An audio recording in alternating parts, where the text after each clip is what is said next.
Mark 16, verse 1. When the Sabbath was past, Mary Magdalene, Mary the mother of James, and Salome brought spices so that they might go and anoint him, speaking of Jesus, whom we heard from Mark 15 at our Good Friday service, had been wrapped in a linen shroud by Joseph of Arimathea and laid in his tomb.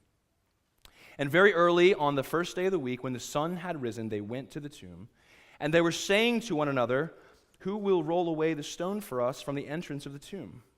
And looking up, they saw that the stone had been rolled back. It was very large. And entering the tomb, they saw a young man sitting on the right side, dressed in a white robe, and they were alarmed. And he said to them, "Do not be alarmed. You seek Jesus of Nazareth, who was crucified. He is risen. He is not here. See the place where they laid him? But," listen closely, "go and tell his disciples and Peter that he is going before you to Galilee. There you will see him, just as he told you." Those 7 verses give for us the briefest account of the resurrection of Jesus from Mark's vantage point. As we have already seen in Mark's gospel, Mark is a close associate with Peter, the right-hand man to Jesus, and much, if not all, of this material has come from Peter to Mark and records for us the gospel. Verse 1 of chapter 1, the beginning of the gospel of Jesus, Christ, the Son of God. And that's what Mark has been unveiling for us. Who is this Jesus? And then what does it mean for us to follow after him? I've subtitled the series, Discovering True Discipleship. What does it mean to follow? That's what we're trying to do. As Christ Church members, we're seeking to be disciples of Jesus. And so we've spent time in Mark's gospel studying the person of Jesus, the sayings of Jesus, the work of Jesus, and the call of Jesus to follow. And up until this point, his disciples became very confused because what they thought was a political movement bringing righteousness and reigning to Israel with Jesus as the king has been subverted by his death. They've all gone their own way, and these faithful women have come to this tomb for the simple task of anointing the dead body of their beloved, thought to be Messiah. But brothers and sisters, this is where the center of the story is focused. It's the resurrection of Jesus from the dead that gives substance to the gospel and makes this news good. You see, the big picture of the Bible is that God made people for himself, and not just people in general, but you specifically. I've said this before, but God, He engineered the genealogies of the world so that you might be produced just the way you are. Brothers and sisters, you are no accident. You were made by God, for God. And the sad reality explained to us in the scriptures is that that's been broken. That all of us, in our own misunderstanding and our own sinfulness, we go off in our own direction. And the big picture of the gospel is God's plan to make for himself a people not only created, but redeemed, bought back, rescued, and transformed. And the way that happens is by God, the Son, in his divinity, coming into our world in the form of a baby. We celebrated at Christmas the nativity, the birth of Jesus, the Son of God, as a baby. We see him in his frailty, and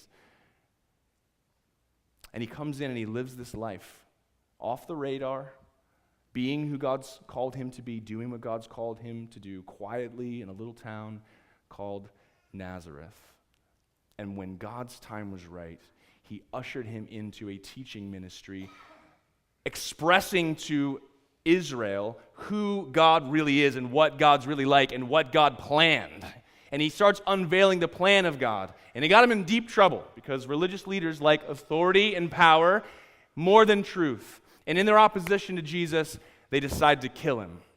And yet in God's sovereign and mysterious plan, this was part of it. Because it's not just through the existence of a Savior that we find salvation, it's through the death of a Savior. Here's what Jesus did. He represented all mankind in his humanness and died the death that we all deserve and that we all face. And then in his divinity, he overcame death and the grave, absorbing and disposing of the wrath of God for those who would be called in his name, who would turn to him, providing forgiveness for them, and then rose on the third day, just as he said he would, the Messiah, the prophet, priest, and king, the powerful Son of God, and he walked out of the grave, which no one has ever done before. He still exists in his resurrected body in some place that's called at the right hand of God and is only waiting for God's signal to return to end all things, to bring eternal salvation to those in faith and to bring judgment to those who have rejected him in unbelief. And this is the world in which we live. And Mark is now focusing us in on this simple reality. And yet, we look around and we see that not everybody believes that. They don't buy it, perhaps, concerned about, is this true? Can we believe this? And in fact, chapter 16 of Mark's Gospel is one of the hot spots for people who have a really hard time with trusting the Bible. And if you looked in your Bible, you may see that in verse 9, there's little double brackets, and in between there it says something like, the earliest manuscripts of Mark's Gospel do not contain verses 9 through 20. Anybody ever notice that? You're like, well, where'd that come from? It's one of those big errors of the Bible that everybody's talking about, and is this even real? Well, here, I want to direct you before we look at those verses to verse 8. Verse 8 is where Mark's earliest manuscripts end. And here's what it says of the women who were just told to go and tell his disciples. Here's what it said, verse 8. And they went out and fled from the tomb, so they were astonished, afraid, fled from the tomb, for trembling and astonishment had seized them. And what did they do? They said nothing to anyone, for they were afraid, period, the end. Thanks for coming. Did you enjoy the show? What in the world is going on here? I'm not like a critic of literature, but I know a bad ending when I see one, right? Think of all the movies you liked until the end. I made the mistake of watching all 11 seasons of Lost, only to be very disappointed by the end. I thought, I could have written a better end than this, right? Well, a lot of people have felt that way about Mark's gospel, and so they did. That's what happened. So then the question becomes, what happened to Mark's ending, right? And everybody ponders, and everybody has different answers. I have my own answer, but it's funny, some people think they just lost a page. Like, just fell out on the way, and they got there to the copy editor. Okay, start making copies of this. And they're like, oh, that's a weird ending, but that's all we have, so they just went with it. Some people think it just disappeared. Some people think Mark died, which kind of reminded me of this clip from The Lord of the Rings. Anybody like Lord of the Rings fans, right? So Gimli's taking the Fellowship through the caves, right? And then they find out that there's been an attack, and his relative Balin is dead, right? So this is the scene where they discover Balin's tomb, so check this out.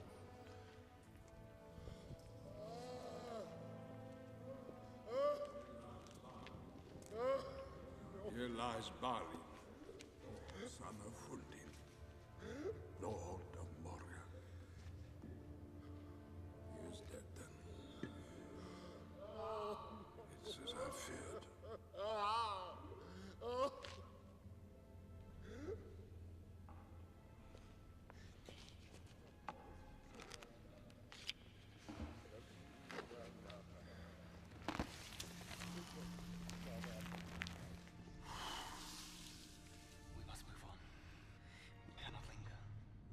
Taken the bridge and the second hall. We have barred the gates, but cannot hold them for long. The ground shakes. Drums, drums in the deep. We cannot get out. The shadow moves in the dark.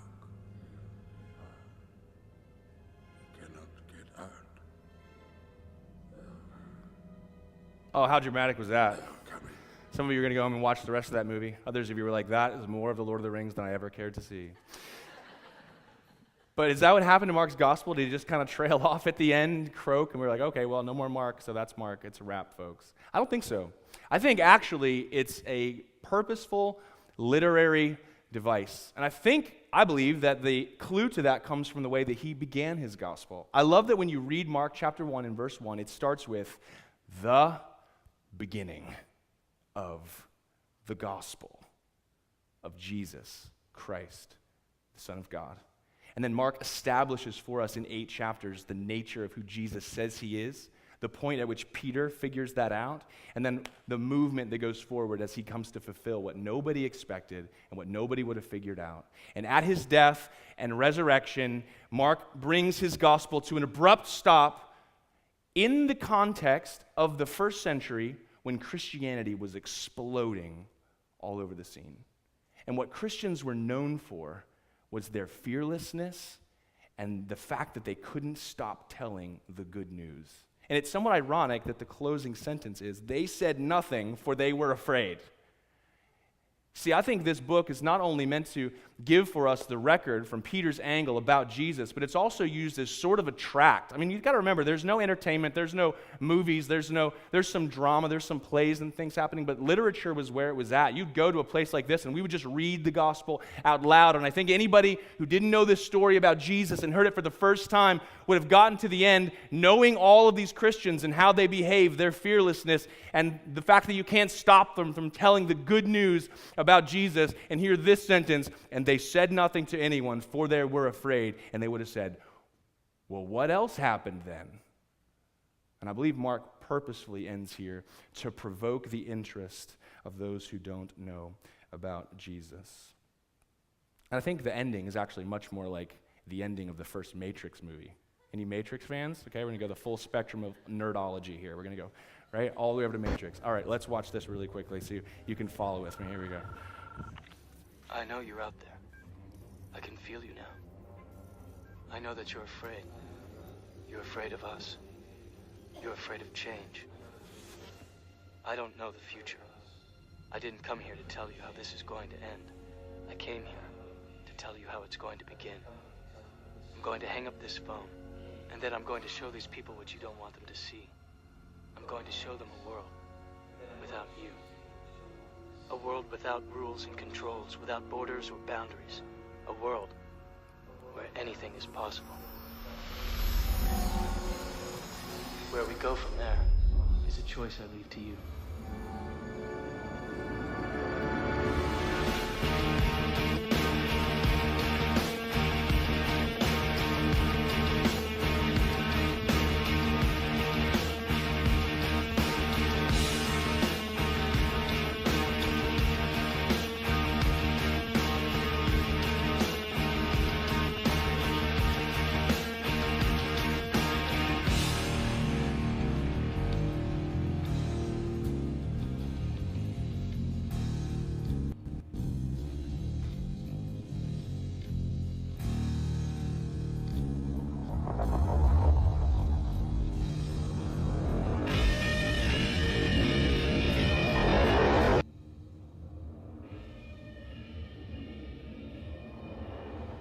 Yeah, full Superman on that one.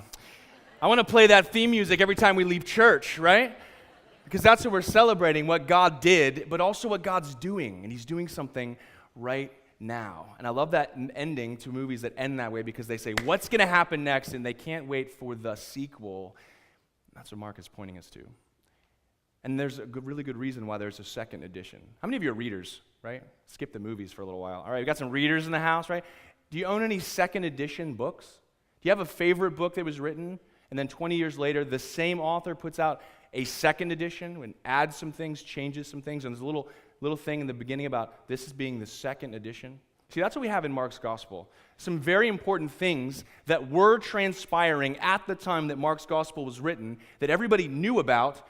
Time moved away from those things, and those who were entrusted with the scriptures and saw the value of Mark's testimony said to themselves, there's some essential components that are missing from Mark's telling that we need to add so that when people get their hands on this literature, they get the full picture. And so what's happening in the next few verses is attempts at that. And in fact, if you have a study Bible, you may see down in the footnotes, there's actually a shorter ending that's not in the one that you have. I'll read it for you. I'm guessing Mark's gospel ends, lights go down, the credits start scrolling, and you hear someone with a British voice saying, "But they reported briefly to Peter and those with him all that had been told. And after this, Jesus himself sent out by means of them from east to west the sacred and imperishable proclamation of eternal salvation." Oh, very good. Golf clap, everyone, right? So that tagline went to the end of it for a long period of time, and then somewhere in the 2nd or 3rd century, someone wrote verse 9, or maybe Mark wrote it and it just got included, verse 9 down to 20. So here we see the essential components of the gospel message that are missing if you stop at verse 8. It says in verse 9, "Now when he rose early on the first day of the week, he appeared first to Mary Magdalene, from whom he had cast out 7 demons." So there's some qualifying details. Verse 10, "She," look what happened, "went and told those who had been with him as they mourned and wept. But when they heard that he was alive and had been seen by her, they would not believe it." First appearance. Second appearance, verse 12. "After these things, he appeared in another form to 2 of them." I don't know what that another form means. I'm super interested about that. Love to find the answer to that someday. "As they were walking into the country, and they went back and told," what Christians do, "the rest." But what happened? They did not believe them. Verse 14, third appearance. "Afterward, he came to the 11 themselves." He waited. He went to other people before the disciples, lest Judas, who had hung himself, went to the 11 themselves as they were reclining at table. So they're at lunch. "And he rebuked them for their unbelief and hardness of heart, because" what? "They had not believed the report that those who saw him after he had risen." You see what the writer here is doing, be it Mark or someone else, is saying, it's a go and tell, it's a go and tell, it's a go and tell, and then you receive it and you believe it. And so what happens is in 3 stages, he's pointing us to the fact that we're looking to believe this news about Jesus. And then we get the Great Commission, another essential component of the gospel. Verse 15, "He said to them, 'Go.'" So we've got go and tell, failed to believe, rebuked for their lack of faith, and then go. Here's what he says: "Go into all the world and proclaim the gospel to the whole creation. Whoever believes and is baptized will be saved, but whoever does not believe will be condemned." This is Jesus speaking, and then we get to verse 17, which causes all kinds of trouble in church circles. But remember, still Jesus speaking. Let's read it together, and then I'll explain. Verse 17, "And these signs will accompany those who believe. In my name they will cast out demons. They will speak in new tongues. They will pick up serpents with their hands. And if they drink any deadly poison, it will not hurt them. They will lay their hands on the sick, and they will recover." Right? And so a lot of people, as a pastor, I hear the whole crazy snake handling bit all the time. People ask me. I've actually had people ask me before they come visit, "Do y'all handle snakes?" And I always say, "No, Port Orange doesn't give a permit for that, so we can't do that." But this is the only reference to snake handling. But if you look, and actually I put it in the slide, all of these things are explained for us in detail by Luke in Acts. We see all of these things come to pass.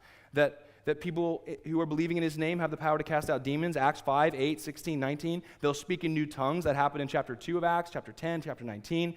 They pick up serpents with their hands. And now here it gets interesting, because there's actually a story at the end of Acts where a serpent is able to kill the Apostle Paul. Let me read it for you. It's Acts 28, 3-6. I'm very certain that's what this passage is talking about. Here's what it says. "When Paul had gathered a bundle of sticks," so he's shipwrecked on this little isle of Malta, and the natives there think that he's cursed for being shipwrecked, then he's saved, what's going on? It says, "When Paul gathers a bundle of sticks and put them on the fire, a viper came out because of the heat and fastened onto his hand. When the native people saw the creature hanging from his hand, they said to one another, 'No doubt this man is a murderer, though he has escaped the sea. Justice,'" we might say karma, "has not allowed him to live." So they all get their popcorn and they sit back and they wait for him to die. Verse 14. "He, however, shook off the creature into the fire and suffered no harm. They were waiting for him to swell up or suddenly fall down dead. But when they had waited a long time and saw no misfortune come to him, they changed their minds and said that he was a god." This is like the bipolar island, I guess. I don't know. These people are like, let's watch him die. Now he's a god. It actually works out well. Of course, Paul doesn't leave them with that misunderstanding, but they give him everything he needs to continue his journey to where he would write many of the New Testament for us. And so here's this picture. And what's the point of all these things? The message is going to go out as people fearlessly go and tell it, and nothing will stop the gospel. Isn't that amazing? It's going to be accompanied by the power of God to show the world that this is true. Because people don't want to believe your testimony about a risen guy that walks out of the grave. Here's some power to go along with the message.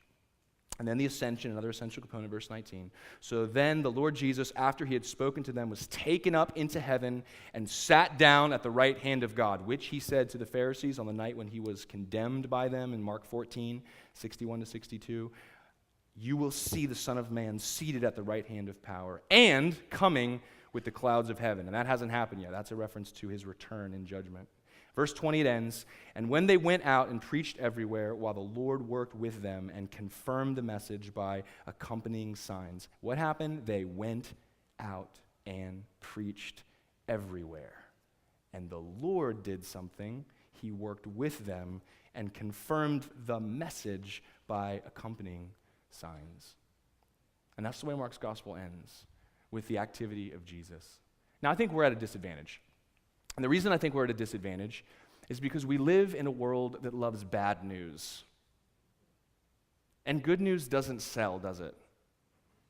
And see, in the 21st century in America, really everything is driven by money. And since bad news sells, we get infiltrated with bad news. And so many of us have been convinced that the world is bad and getting worse, that the church is unhealthy and shrinking, that people of more reasonable sensibilities are rejecting fanciful thoughts about a first century carpenter rising from the dead. And so we do our best to come to church on Christmas and Easter and pull ourselves up by our bootstraps and remind ourselves of what we think to be true, and yet we don't live lives characterized by the telling of the good news, and definitely not seeing the power from God that accompanies his message. And I wonder if that's really what we should be seeing. You see, brothers and sisters, the resurrection isn't just a fact. It's not just a facet or feature of Christianity. It is the most undeniable and critically important event in world history. I mean, time is split on the person of Jesus. We have BC and AD because of Jesus. And we have Jesus at the center of time being split, not because he was a great teacher and not because he died on a wooden cross. It's because he walked out of an empty tomb. Do you understand this? You see, the resurrection of Jesus from the dead is the central event in all of history. And we are here doing what we are doing because of the resurrection of Jesus from the dead. Do you understand that? The source of our hope, the confidence we have, comes from a risen Savior, not a dead Messiah. It's the point. The resurrection is the point. It's the point in our baptism into conversion, joining ourselves by faith to the death of Christ and joining ourselves by faith to the resurrection of Jesus Christ to new life. It's the reason we know we're death-proof. Do you know you're death-proof? I saw this sign that said, how do you test a shark-proof suit? Right? You're going to jump in the water with a shark, right? How do you test fireproof gear? Here's the thing about the resurrection, and for all those joined with Jesus by faith, is that you are death-proof. For us, it is not the end. It is simply the last door. It's the central piece of our faith. And if we are a people who are defined by the resurrection, that's the thing that we have, the substance of our hope. And we are the people who then share that good news with others. Your story of how God saved you, what he did for you, how he rescued you, how this is meaningful to you, and how you received it by faith and now walk in him. And the story, the truth, the message of the gospel. It happened before you were born. It's going on with or without you. It's your story and it's the story. When we are those people, and when we're willing to do what Jesus told us in his teaching, to love other people, to forgive the unforgivable, to give all that we have, to sacrifice everything to God for his purposes, to love other humans regardless of what they can do for us, will do for us, or have done to us. When we're willing to be those people, people of power, people of substance, because of the resurrection of Jesus, what will happen is amazing. It's world transformation is what will happen. But it may cost you your life. One other feature of the first century church is they were fearless to the point of death. And their fearlessness was tested by killing them. Do you understand? That's what happened. Many of them faced horrifying deaths, but were unwilling to recant not just their connection with Jesus, but the fact of his resurrection from the grave as the source of their hope. And so I want to give you a different narrative, because our world pushes on us a narrative of negativity, and it's just not the case. You see, our world is indeed sick, but God came as the great physician to heal it and to make a people for himself.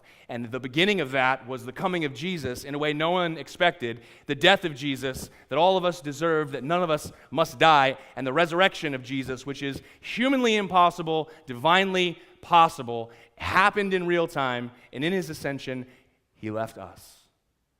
And he didn't leave us alone. He left us empowered by his Spirit. You see, this is the sequel, brothers and sisters. The beginning of the gospel, we have it in Mark. The sequel of the gospel, you're looking at it. And if Jesus, in his resurrection, is the source of your hope, and his power has been poured out into your heart by faith, and you do not fear death because you know you are death-proof, and you go and tell the good news, what will happen is the world will change. You see, we are the immune system for our sick planet. Do you know this? You see, all of your bodies have an immune system, unless something's wrong with it. But for a healthy human, we're always having sickness invade us, bacteria, and all sorts of things that would cause us to be sick. And our bodies are fighting back against the evil. And we are that on this planet. We are the immune system. You see, Jesus, when he comes back, is going to be the antidote. He's going to remove all sickness, purge it so it's no longer there, and purify and make whole once and for all. That's what he's going to do. But in the meantime, he's left us here to be, as he called it, salt and light, the immune system to a sick and dying planet. And see, we're anemic when we have this narrative of negativity. And so I thought maybe a few statistics might change your perspective. Think about this for a second. This comes from an article by J.D. King from the August 18th, 2015. He writes the following. Actually records what Jonathan Welton wrote in the following article. It says, in AD 100, so this is just after the death and resurrection of Jesus, listen to this, 1/360th of the world population was Christian. Now that represented great explosion of Christianity by the year 100. By AD 1000, 1/220th of the world population was Christian. By 1500, the percentage of Christians rose to 1/69th of the worldwide population. By 1900, with the world population slightly over 1 billion, Christianity had risen to 1/27th of the population. Listen, 90 years later, by 1990, the percentage of Christians rose to 1/7th of the worldwide population. As was stated previously, it is now estimated that there are 7 billion people on planet Earth, and that a full 1/3 of them, 1 out of every 3 people worldwide, are followers of Jesus. Do you see the sequel happening? The narrative you're being fed says that's not happening. It's going backwards, it's going the other way. But what's happening is the immune system is working. The gospel is going forward, and it is saving people and changing the planet. As of mid-2011, there will be an average of 80,000 new Christians per day, as the good news about Jesus is carried by people who are fearless in death. Isn't that amazing? 80,000 per day. In Africa right now, there is revival happening. Africa has been the most stunning area of Christian growth, he writes. Over the past century, there were 8.7 million African Christians in 1900. Okay? There are 475 million African Christians today, and their numbers are projected to reach 670 million by 2025. Do you see what's happening right now? This is real-time statistics. Now, here's the problem. Let me show you this graph, this picture. This shows the growth rate of Christianity globally. The blue is where all this explosive growth is happening. This is where people are becoming Christians faster than humans are being born. And do you notice the yellow is where that is not happening? And if you're like me, every time I look at a map, I try to find myself, right? It's the first thing I noticed. Oh, look at me. Why am I yellow? Because we live in a world that buys a negative narrative. And you know what it does? It shuts down our voice. And we live in quiet, safe discouragement. That's never been the gospel. The gospel's always been about fearless, powerful, humble, loving people with joy telling everyone else about the good news of Jesus and his resurrection from the dead.